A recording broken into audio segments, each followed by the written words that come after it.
चलिए दोस्तों, hello hello, आइए आइए फटाफट आइए और आइए और क्लास 10th के विद्यार्थी आइए और पॉलिटिकल साइंस में 10 VBI सब्जेक्टिव पा कर जाइए। ठीक है, एकदम सरलता भाषा में, एकदम सरल भाषा में, सबसे आसान भाषा में आइए और पा कर जाइए। और वो कितना, मात्र दस एक बार में 10 VBI सब्जेक्टिव क्वेश्चन। अब वो की 2 नंबर के प्रश्न, 2 नंबर अंक वाला प्रश्न है ये। लघु में कितना नंबर पूछता है? 2 नंबर के। आइए, छूटने वाला एक भी नहीं है, ये सब जाने मन प्रश्न रहेगा है ना। हम लोग जो ही पढ़ेंगे और लोकतंत्र में प्रतिस्पर्धा एवं संघर्ष चैप्टर से 10 VBI सब्जेक्टिव प्रश्न हम लोग पढ़ेंगे। ठीक है, वो बिहार बोर्ड क्लास 10th जो बच्चे बोर्ड के एग्ज़ाम देंगे उसके लिए। चलिए फटाफट आगे बढ़ा जाए, टाइम बहुत कम है, पढ़ना बहुत ज़्यादा है, तो देर किस बात की करना है। आइए देखिए, पहला में है, अरे भाई कहाँ भाग जा रहा है। पहला में है कि जन संघर्ष अथवा जन आंदोलन का क्या अर्थ है। जन संघर्ष और जन आंदोलन का क्या अर्थ है? कितना मस्त सवाल है। मेरा नाम है जन संघर्ष और जन आंदोलन। जन जोर संघर्ष, जन मतलब जनता, संघर्ष मतलब संघर्ष, जनता के द्वारा किया गया संघर्ष। देखो ना आगे इसमें पढ़ते हैं। जन संघर्ष अथवा जन आंदोलन का अर्थ होता है कि जनता द्वारा, मैंने बताया ना अभी, कि जनता द्वारा कुछ निश्चित बातों या स्थितियों से असंतुष्ट रहने पर सत्ता के विरुद्ध की जाने वाला संघर्ष। आपको पता है, सरकार जो भी अगर काम नहीं, सरकार जो भी काम कर रही है और सरकार के काम से जनता खुश नहीं है, यस, सरकार जो भी काम कर रही है उससे हम अब खुश नहीं हैं, तो आप सरकार के विरुद्ध या सरकार के खिलाफ आप लड़ सकते हैं, है कि नहीं? क्योंकि हम आपको कामों से हम संतुष्ट नहीं, तो भाई बोल सकते हैं, है कि नहीं? आराम से लड़ सकते हैं सरकार के खिलाफ। वही तो यहाँ बात लिखा हुआ है ना कि जनता द्वारा कुछ निश्चित बात है, जनता द्वारा कोई खास बात है, कोई खास बात है और कुछ स्थितियाँ से असंतुष्ट रहने पर, जनता संतुष्ट नहीं है, वो असंतुष्ट है, तो उसके प्रति क्या करेगा जनता पता है? सत्ता के विरोध में वो आवाज़ खड़ी करेगा। क्या करेगा? वो आवाज़ खड़ी करेगा। इसी को क्या बोलते हैं? जन संघर्ष या तो जन आंदोलन। तो जन संघर्ष, जन आंदोलन समझ में आया। आपको बता दे दोस्त कि जनता संघर्ष तब करती है जब सरकार के काम से वो उब जाता या तो संतुष्ट नहीं है, तब जन संघर्ष होता है, अन्यथा ऐसे नहीं होता। ठीक है, आपको समझ में आया जन संघर्ष। आगे बढ़ते हैं फटाफट। ये देखिए, ये कहता है ही समूह किसे कहते हैं? हित समूह क्या है? कहता है किसी विशेष वर्ग या समूह के हितों को बढ़ावा देने वाला संगठन को क्या कहते हैं? हित समूह का। देखिए, हित समूह कैसे कहते हैं? तो बोला किसी विशेष वर्ग या समूह, किसी विशेष वर्ग या समूह के हितों को बढ़ावा देना। हित मतलब परिवार भी होता है ना। तो भाई किसको बढ़ावा देना है? हितों को। तो हितों को बढ़ावा देने वाले संगठन को क्या कहते हैं? हित समूह कहते हैं। इतना हल्का है, बढ़ावा देना है हितों को। अब आइए, कहता है राजनीतिक दल की परिभाषा दें। बहुत मस्त सवाल है, लॉलीपॉप प्रश्न से है, छोड़ना बिल्कुल नहीं है, तोड़ करके और दिल में साट लेना है, दिल दिमाग दोनों में, तो ना फिर वहाँ लिखाएगा बिहार बड़वा में। अब कहता है तीसरा में कि राजनीतिक दल वैसे लोगों का संगठन है। राजनीतिक दल वैसे लोगों का संगठन है जो स्वेच्छा से वैसे सिद्धांतों और जिन पर एक मत हो, जिन पर क्या हो? एक मत हो और संगठित होते हैं और उनकी प्राप्ति के लिए सरकार बनाने और सरकार को प्रभावित करने का प्रयास करते हैं। सरकार बनाने के लिए, सरकार बनाने के लिए, सरकार बनाने के लिए और सरकार को प्रभावित करने का उसे क्या करता है, प्रयास करता है। कौन? राजनीतिक दल वाला। राजनीतिक दल में ऐसा होता है। किस में? राजनीतिक दल में। जैसे कि अगर बात किया जैसे बीजेपी, कांग्रेस वाला आपका आ गया है ना। अगर पार्टी की अगर बात किया जाए तो अब पता है अभी आरजेडी है, बीजेपी है, फिर कुछ लोजपा वाला है, लोजपा वाला है ना, फिर कांग्रेस वाला है कुछ पंजा छाप वाला। तो ये सब कहीं न कहीं क्या राजनीतिक दल में सब आता है ना। ठीक है, अब आइए आगे बढ़ते हैं, आगे बढ़ते हैं।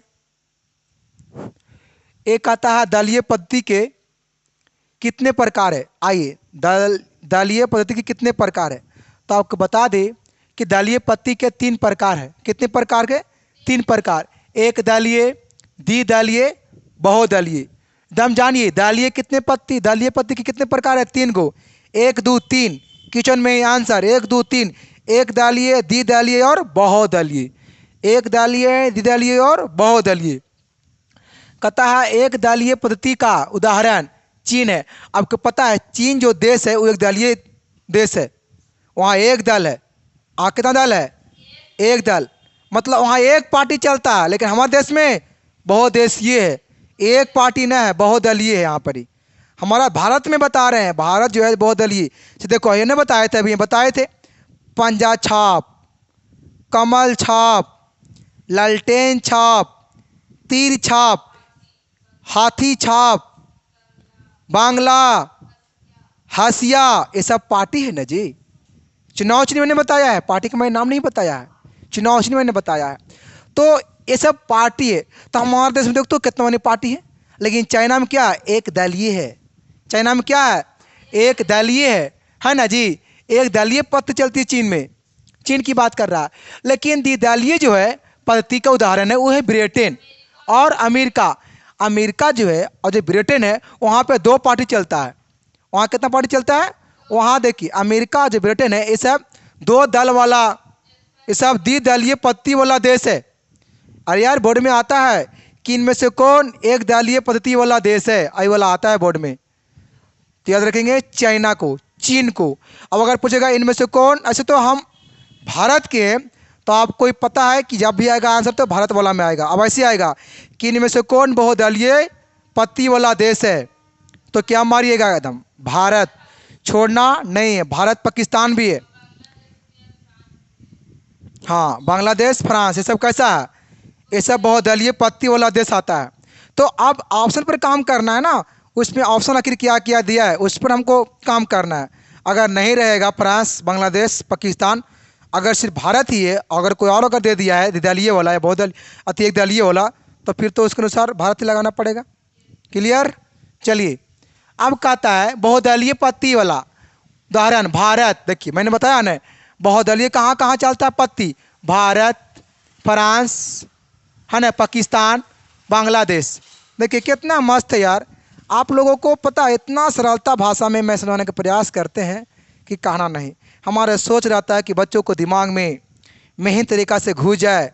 अब ऐसा वो समझ जाए कि 10वां के कौन पूछता है, 10वां तक कौन पूछता है, मरते दम तक उसको रहेगा।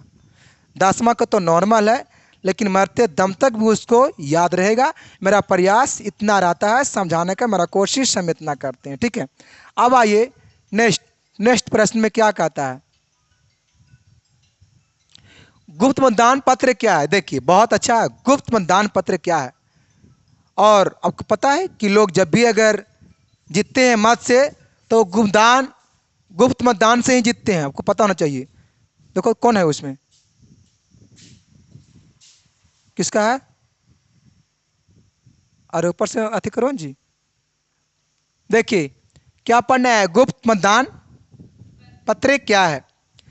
मतदान का पत्र वह दस्तावेज है जिससे मतदाता अपने मताधिकार का प्रयोग करता है। मतदाता क्या करता है? मतदाता क्या करता है? तो अपने मताधिकार का प्रयोग करते हैं, यही करते हैं। और कहता है इसे गुप्त रूप से व्यवहार में लाया जाए। इसे गुप्त रूप से कुछ किया जाए, व्यवहार में लाया जाए। लोग व्यवहार में लाते भी हैं इसे, ऐसा बात नहीं है कि नहीं लाते हैं, लोग लाते हैं। और लाया जाए तो इसे क्या कहते हैं? गुप्त मतदान पत्र कहते हैं। इसे क्या कहते हैं? गुप्त मतदान पत्र कहते हैं। अब आइए नेक्स्ट, दल बदल कानून क्या है? बहुत ही इंपॉर्टेंट प्रश्न है। दल बदल कानून क्या है? बहुत ही इंपॉर्टेंट प्रश्न है यार, दल बदल कानून क्या है? तो आइए फटाफट, दल बदल कानून क्या है? कहता है कि सांसदों और विधायकों के दल बदल को रोकने के लिए संविधान 52वां संशोधन अधिनियम क्या कहलाएगा? आपको पता है कोई सांसद चाहे विधायक के दल बदल को रोकने के लिए, इस सब के दल बदल को रोकने के लिए क्या किया गया है कि संविधान 52वां अधिनियम के द्वारा इसे रोका गया है। और इसलिए इसे क्या कहते हैं? दल बदल कानून कहते हैं। क्योंकि पहले पता है, पहले क्या था ना कि कोई भी सांसद, कोई विधायक आया, जे बना नया नया सांसद, जे बना विधायक, जो बनता था वो संविधान को या वो कानून को बदल दिया करते थे। पहले ऐसा था, लेकिन अब ऐसा नहीं है। अब ऐसा किया जाता है, लेकिन अभी तो ऐसा नहीं हो रहा है, लेकिन बहुत कम है वैसा। अब तो हमारे संविधान को जो लिख दिया गया है वही ना है। हाँ हाँ हाँ, देखिए उसमें भी है, जैसे देखिए, हाँ, और उसके अंदर में भी कुछ किया जाता है, संशोधन किया जाता है। क्योंकि ये भी है ना कि संविधान में ये भी है कि सब बात सही नहीं लिखा हुआ है। अब जो आता है उसे जब पूरा पढ़ता है तो उसे समझ में आता है इसमें गलती कहाँ है, तो उसे भी सुधारने का वो प्रयास करता है, चेंज कर। हाँ हाँ, जोड़ा जाता है कुछ अलग से भी, और जहाँ कुछ गलत है उसको हटा करके कोई और सुधार देना पड़ता है। अगर ये नियम अगर चलेगा देश में तो उसको उसमें नोट कर दिया जाता है। हाँ, ऐसा भी होता है। तो चलो ठीक है, तो उस पर विचार किया गया है, विचार करना पड़ता है। अब आइए आगे, एक आता है क्या? बिहार में हुए छात्र आंदोलन। बिहार में क्या हुआ? छात्र आंदोलन, जो जयप्रकाश नारायण के द्वारा चलावल के छात्र आंदोलन वाला पता होना चाहिए आपको, है ना? हाँ, कहता है कि मार्च 1974 में बिहार में हुए छात्र आंदोलन का प्रमुख कारण थे, पता है क्या? बेरोजगारी, भ्रष्टाचार और खाद्यान्न की कमी और कीमतों में हुई अप्रत्याशित वृद्धि।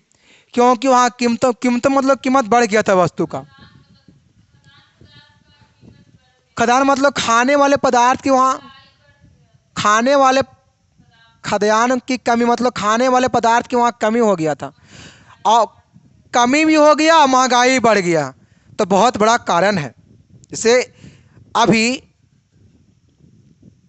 मानिए कि धान नहीं हुआ इस वर्ष, मानिए धान नहीं हुआ इस वर्ष, तो धान जब नहीं हुआ और अगर चावल की महंगाई को बढ़ा दिया जाए, तब बताइए, बहुत बड़ा कारण है, बहुत बड़ी कारण है।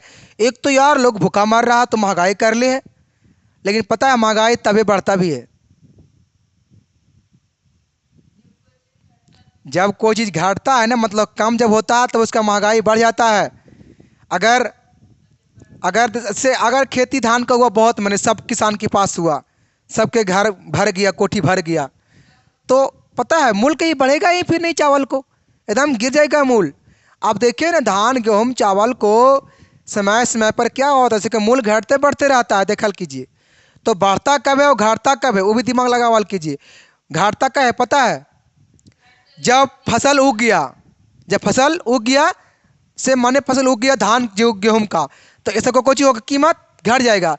लेकिन अगर धान फसल अगर उगवे नहीं किया, सब बर्बाद हो गया कोई आपदा से या किसी भी तरीका से, तो क्या होगा, उसका महंगाई बढ़ जाएगा, है ना? तो महंगाई क्या होगा, बढ़ जाता है इस तरीका से। तो इसी के कारण क्या हुआ ना कि बिहार में छात्र आंदोलन चलावल गया था। कुछ बेरोजगार भी था, क्योंकि भाई अब विद्यार्थी है, पढ़ा लिखा है, तो सरकार से रोजगार मांग रहा था पूरा विद्यार्थियों ने, क्योंकि लोग बेरोजगार था, सरकार से रोजगार के हमें रोजगार दीजिए सब चिल्ला रहा था, है ना? तो इसी की वजह से बेरोजगार के वजह से सरकार से लोग रोजगार मांग रहे थे विद्यार्थी ने। तो यही सब कारण से बिहार में छात्र आंदोलन चलावल गया था कब 1974 में, है ना। और ये समय राज चल रहा था इंदिरा गांधी का। अरे यार पता है इंदिरा गांधी के समय बहुत बड़ा अकाल हुआ था, है ना, और आपातकाल भी लागू हुआ था इंदिरा गांधी के समय, है ना। हाँ 1975 में, आपको पता होना चाहिए 1975 में, क्योंकि उस समय इंदिरा गांधी भारत के प्रधानमंत्री थी। वो इंदिरा गांधी पंडित जवाहरलाल नेहरू की बेटी इंदिरा गांधी, है ना। क्योंकि पंडित जवाहरलाल नेहरू भी रहे हैं जब मेरा भारत जब आज़ाद जब हो रहा था, उस समय कौन थे भारत प्रधानमंत्री पंडित जवाहरलाल नेहरू, और उनका बेटी ने फिर इन्हें रच दिया। करीबन कितने साल के बाद पता है? 47 15 साल के बाद लगभग, हाँ वही लगभग कितना साल के बाद 15, फिर उनका बेटी बन गई प्रधानमंत्री। सोचो, तो बाप और बेटी ने रच दी प्रधानमंत्री, देश को नचा कर रख दिया। लेकिन जब बने थे इंदिरा गांधी प्रधानमंत्री तो उस समय अकाल भयानक आया था। इसमें आपातकाल को कुछ किया गया था, लागू भी किया गया था, है ना। इसीलिए ना तो उसी समय की ना बात कर रहा है। तो उस समय इतना मतलब कि कारण बन गया था ना बिहार में कि कहना नहीं है, बेरोजगार से लोग अलग तबाह है। सला एक तो अकाल पड़ गया, धान चावल नहीं हुआ, लोग उसे मोल लेके खा रहा है, तो वो देख रहा तो महंगाई में लोग दे रहा है। तो कारण तो बहुत बड़ा बन रहा था उस समय। इसीलिए छात्र आंदोलन, इसीलिए क्या किया, पूरा विद्यार्थियों ने कहा अरे चलो अब कोई नहीं सुनेगा, अब कोई सरकार नहीं देखेगी, चलो ब्राह्मण लोग सबको पढ़ा लिखा इंसान था वो सब विद्यार्थी, कहा चलो हम लोग सब अगर मिल करके अब क्या करते हैं, एक आंदोलन चलाते हैं, उसको नाम रखेंगे छात्र आंदोलन। और पूरा बिहार में चलाया छात्र आंदोलन, है ना। अब तो भाई बिहार में चलाया, लेकिन पूरा भारत में कोची हुआ, वो फैल गया कोची, बिहार छात्र आंदोलन। आज पूरा भारत गूंजता है ये वाला बात को लेकर के, बिहार छात्र आंदोलन। और जयप्रकाश नारायण उसमें कोची है, मेन इसमें वही है जयप्रकाश नारायण। अरे बहुत बहुत पढ़ा लिखा इंसान था वो भी कहीं से राजनीति की पढ़ाई करके आया था, तभी चलाया पाया आंदोलन, न तो वैसे उसे नहीं होता। और उसमें मेन वही है, जैसे कि चिपको आंदोलन में मेन कौन है, सुंदरलाल बहुगुणा है। तो वैसे छात्र आंदोलन में कौन है मेन, जयप्रकाश नारायण है। इसके पास पॉलिटिक्स का दिमाग बहुत भयानक था, क्योंकि लड़का पॉलिटिक्स का डिग्री कर करके आया था, लंदन गया था पढ़ने के लिए। इसका गुरु को हम भुला जाते हैं बार बार नामे, ठीक है, अगर जानते तो लोग बता सकते हैं, ठीक है। इसका गुरु कौन तो थे, वही इसको पढ़ने के लिए भेजे थे। जैसे महात्मा गांधी गुरु कौन थे, गोपाल कृष्ण गोखले थे। तो बिना अब इतना चलाए महात्मा गांधी हमारे देश में आंदोलन, तो बिना पढ़े लिखे चला दिया आंदोलन, नहीं। वो भी क्या किए, दक्षिण अफ्रीका उची करने के लिए गए थे, राजनीति का पढ़ाई पढ़ने के लिए गए थे। और वो अपने मान से नहीं गए थे, उनका गुरु कौन, गोखले जी भेजे थे उनको पढ़ने के लिए। बोले थे जाओ बाबू पहले तुम पढ़ कर किया, उसके बाद अपना देश में क्या करना, आंदोलन चलाना। क्योंकि आंदोलन चलाना कोई आम बात नहीं है, उसमें माइंड की जरूरत पड़ता है। तो इसके लिए पढ़ाई करना पड़ता है दोस्त, हर कुछ करने के लिए पढ़ाई। मैं पढ़ा रहा हूँ, इसके पीछे मैंने पढ़ा, तब मैं पढ़ा रहा हूँ, तो आप लोग के पास अपना पढ़ाई को जो मैं जानता हूँ अपने बातों को मैं पेश कर रहा हूँ आप लोग के पास। तो ये सब ऐसा कब होता है, हर चीज़ है सीखने पर, है ना। हर चीज़ क्या है, सीखने पर है। बिना सीखे आप कुछ नहीं कर सकते हैं जब तक आप सीख नहीं सकते हैं। इसलिए सीखिए, आप लोग भी सीखिए और कुछ कीजिए। जहाँ कमी है वहाँ एकदम खिलाफ लड़ जाइए, लेकिन हाँ कानून से लड़िएगा। कानून से अगर नहीं लड़िएगा आपको कोई भी उठा करके फेंक देगा। कानून से लड़िएगा, कानून से चलिए, बहुत अच्छा रहेगा। चलिए, ऐसे आप लोग विद्यार्थी हैं, अभी पढ़ाई पर फोकस कीजिए, ज़्यादा पॉलिटिक्स वाला दिमाग मत लगाइए, ठीक है। अभी पढ़ाई कीजिए और अपना कैरियर को देखिए, अपना कैरियर को, आपका कैरियर क्या है, आप करना क्या चाहते हैं। और नए थे पॉलिटिक्स में और महान लोग हैं ना। आइए, दबाव समूह से आप क्या समझते हैं, कितना मस्त क्वेश्चन। दबाव समूह से आप क्या समझते हैं, तो कहता है कि दबाव समूह ऐसे व्यक्तियों का समूह होता है जो कुछ विशेष लाभ के लिए आपस में बंधा है। विशेष लाभ के लिए, कोई खास लाभ के लिए आपस में कुछ हुआ बंधा है, और उन्हीं समूहों को दबाव समूह कहते हैं। और उन्हीं समूह को क्या कहते हैं, दबाव समूह। जिनमें संगठन है, जिनमें विशेष कार्यकर्ता होते हैं, जिनके सामाजिक एवं राजनीतिक उद्देश्य स्पष्ट रूप से सुनिश्चित होते हैं। और दबाव समूह का अर्थ है कि यह कुछ व्यक्तियों का ऐसा समूह है जो मान्य और सामान्य उद्देश्य की प्राप्ति के लिए सरकार से कुछ मांगे। करके असमान नीतियों को प्रभावित करने का ये प्रयास करता है। यह है दबाव समूह किसे कहते हैं। ठीक है, अब आइए नेक्स्ट में। इसमें कहता है कि बहुत, देखिए बहुत इंपॉर्टेंट प्रश्न ये वाला आती है, सूचना का अधिकार से आप क्या समझते हैं। या तो यहाँ लिखा है सूचना का अधिकार आंदोलन के मुख्य उद्देश्य क्या है। तो आइए जानते हैं। तो कहता है कि सूचना के अधिकार आंदोलन के प्रमुख उद्देश्य थे कि सरकार के क्रियाकलाप की सरकार के क्रियाकलाप की जानकारी प्राप्त करना। इसका देखिए मेन उद्देश्य, पहला उद्देश्य क्या है। पहला उद्देश्य है कि सरकार के क्रियाकलाप की, है ना, क्या क्या, हाँ, आखिर सरकार कितना काम कर रही है और कैसा काम कर रही है, कितने काम कर रही है ना, ये उसके बारे में क्या करना है, जानकारी प्राप्त करना है। किसके बारे में, सरकार के बारे में। चाहे सरकार कोई भी हो, चाहे तो सरकार कोई भी हो, वो काम आखिर किस तरीके से कर रही है उसके बारे में प्राप्त जानकारियाँ होना जरूरी है। पहला उद्देश्य, किसका उद्देश्य, सूचना का अधिकार आंदोलन का पहला उद्देश्य ये वाला रहा। सेकेंड उद्देश्य कि सरकार के क्रियाकलाप पर नियंत्रण रखना, और सरकार जो काम जो कर रही है उस पर क्या करना है, नियंत्रण रखना है, उसको देखभाल करना जरूरी है। ये काम किसका है, ये उद्देश्य किसका है, सूचना का अधिकार आंदोलन का यही उद्देश्य है कि सरकार काम कर रही है तो अच्छा से कर रही है कि नहीं, कहीं गड़बड़ तो नहीं कर दे रही है, चाहे सरकार कोई भी हो, और चाहे तो वो सरकार राज्य सरकार हो और चाहे तो वो केंद्र सरकार हो, सरकार होनी चाहिए। कहता है कि सरकारी कर्मचारियों एवं सरकार के कार्यों का सार्वजनिकरण करना। देखिए अब उसको सरकारी कर्मचारी है,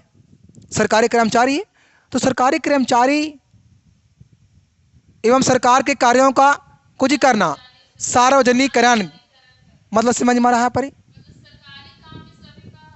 देखिए अब यहाँ पे अब ये नहीं कि सरकार जब काम कर रही है तो सरकार के बाप के काम है वो वाला नहीं, ये जो सरकार जो काम जो कर रही है इसमें सबका अधिकार है। आप मानिए कि अगर कोई सरकार ने कहीं हवाई अड्डा बना दिया, यदि मानिए कि अगर कोई सरकार ने कोई पार्क अगर बना दिया, यदि कोई सरकार ने कोई रोड अगर बना दिया, यदि कोई सरकार ने अगर बना दिया कोई रेलवे प्लेटफॉर्म, मतलब बहुत बड़ा बना दिया स्टेशन, तो ये नहीं कि सरकार के बाप के हो गया, नहीं, उसमें अधिकार भारत के पूरा परिवार का अधिकार है, उसमें है ना, उसमें भारत के पूरा परिवार का अधिकार है। आप कोई पार्क में चले जाइए आपको कोई रोकेगा नहीं, आप कोई रोड पर जाइए कोई रोकेगा नहीं, आप कहीं कोई रेलवे जाइए कहाँ स्टेशन पे आपको कोई रोकेगा नहीं, आप आ जाइए हवाई अड्डा रोकेगा नहीं। तो भाई ऐसे ऐसे काम तो सरकार करती है, तो ये नहीं कि जो काम कर रही है अधिकार उसी को है सिर्फ। अरे वो काम किसके लिए कर रहा है, अपना बाप के लिए थोड़ा कर रहा है, नहीं, वो पूरे भारत के परिवार के लिए कर रहा है। तो पूरे भारत के परिवार करने का मतलब उसमें सबका अधिकार है, उसमें अधिकार क्या है, सबका उसमें अधिकार है, पूरी जनता का अधिकार है। यहाँ लिखल है सार्वजनिक करना और सत्ता में भागीदारी करना, और सत्ता में कुछ ही करना, भागीदारी करना। समझ में आ रहा है क्या,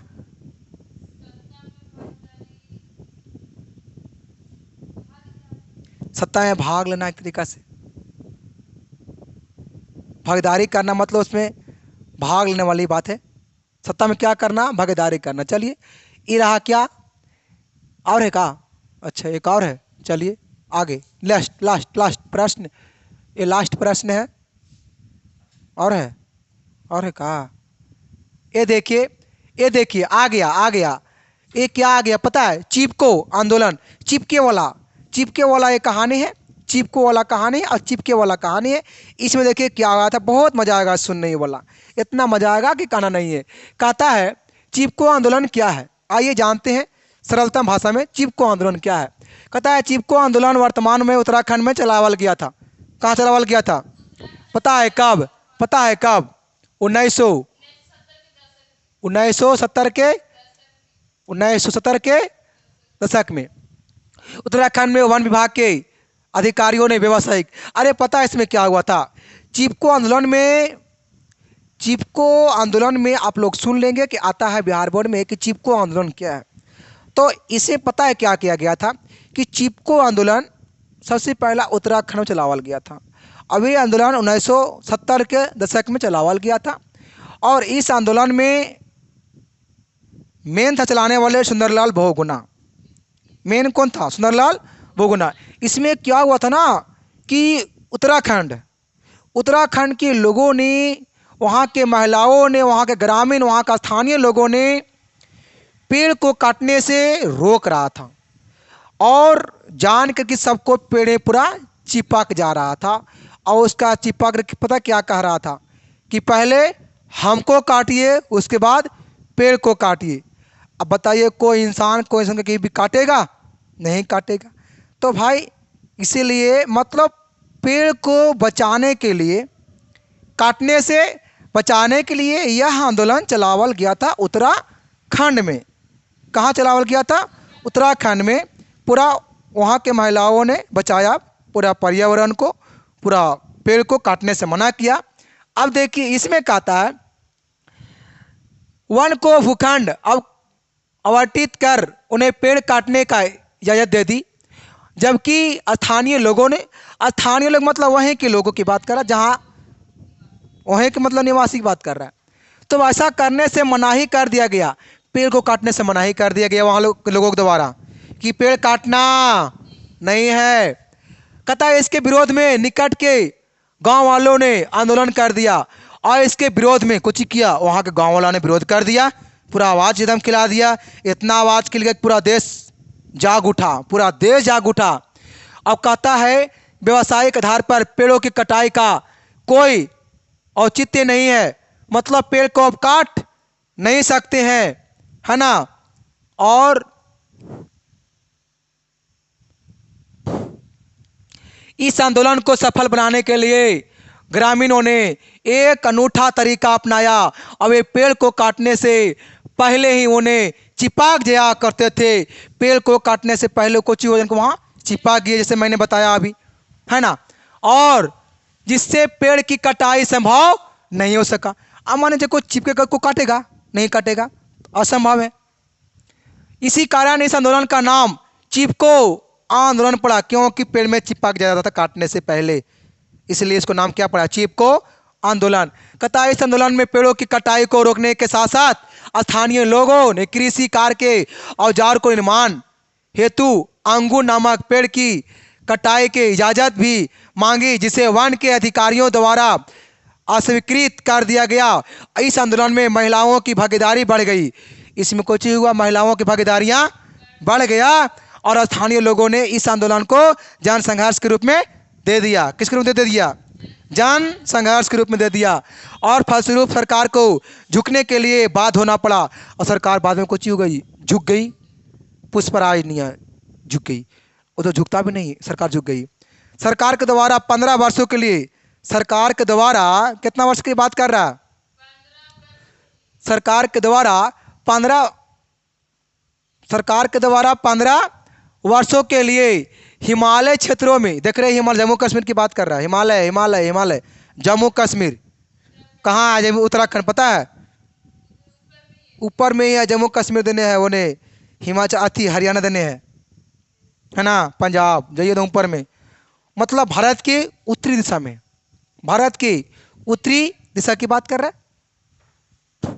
तो 15 वर्षों के लिए हिमाचल क्षेत्रों में वनों की कटाई पर रोक लगा दिया गया। कौन? सरकार। जो सरकार जब सुनी, सरकार सीधे बोल दी कि हिमालय के एरिया में 15 साल तक पेड़ को कोई भी काट नहीं सकता है।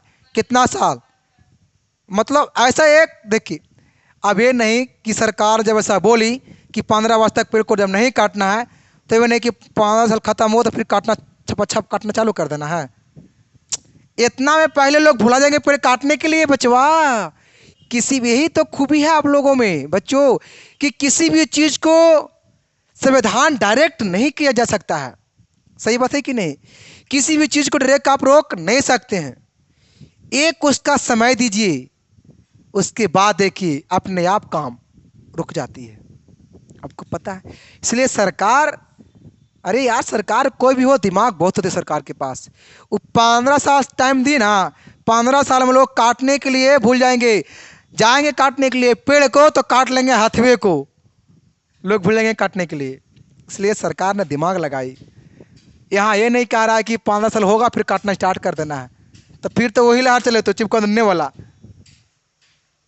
यदि हमारे आसपास भी कोई पेड़ को कटाई का प्रयास करता है तो पहले हम पेड़ को उपयोगी से उसे अवगत कराने का प्रयास करेंगे। समझ में आ रहा है? कुछ ही करने का। हाँ कुछ ही उपयोग आता है तो पेड़ को काटिए। अब अगर वैसा है तो, अगर उसका लायक है तो, अगर वो सूख गया, अब मानिए अभी कोई बच्चा है तो अभी कोई धीरे बड़े हो रहा है, अब उसको काट दीजिएगा तो दिक्कत है ना फिर कि आपके यहाँ पे कैसे करना है। देखो तो बाबू, ये हुआ आपका पॉलिटिकल साइंस। हम लोग पढ़ लिए 10 लॉलीपॉप प्रश्न। तो ऐसा प्रश्न के लिए आप लोग हमारे लिए एक बार सही दिल से लाइक और वीडियो को शेयर कीजिए फटाफट, क्योंकि हम बहुत मेहनत करते हैं। ठीक है, चलिए अब आके आपको फिर मिलेंगे हम नेक्स्ट क्लास में। ठीक है, एकदम दिक्कत किसी प्रकार से नहीं हुआ होगा, आपको सरलता भाषा में दिया गया है। एकदम आप लोग बने रहिए, हम भी बने रहेंगे। जब दोनों रहेंगे बने तो बिहार बोर्ड में रिजल्ट फाड़ के फिर आएगा। ठीक है, चलिए आज के लिए इसमें इतना ही रहेगा।